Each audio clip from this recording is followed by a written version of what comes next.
Hello అందరికీ welcome back to my channel. ఈ రోజైతే టమాటో రైస్ అయితే చేశానండి కుక్కర్లో. చాలా సింపుల్ ప్రాసెస్లో అయితే ఉందండి.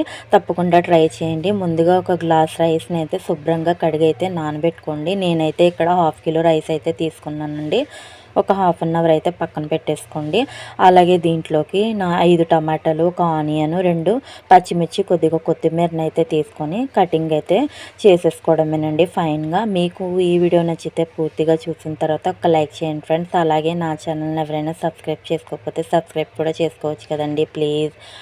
స్టవ్ వెలిగించి కుక్కర్ పెట్టుకొని 2 నుంచి 3 స్పూన్లు అయితే ఆయిల్ వేసుకున్నాను. ఆయిల్ కాస్త హీట్ అయిన తర్వాత దీంట్లోకి స్టార్ అనైజ్, దాల్చిన చెక్క, అలాగే బిర్యానీ ఆకు, లవంగాలు, కట్ చేసుకున్న ఉల్లిపాయలను వేసుకొని ఉల్లిపాయలు రంగు మారిన తర్వాత 2 స్పూన్ల అల్లం వెల్లుల్లి పేస్ట్ కూడా వేసుకొని అల్లం వెల్లుల్లి పేస్ట్ పచ్చివాసన పోయిన తర్వాత టమాటాలు అలాగే పచ్చిమిర్చిని కూడా వేసుకొని మంచిగా మగ్గిన తర్వాత దీంట్లోకి 1 స్పూన్ కారం, 1 స్పూన్ గరం మసాలా, 1 స్పూన్ ధనియా పౌడర్ని కూడా వేసుకొని ఒకసారి కలుపుకోవాలి.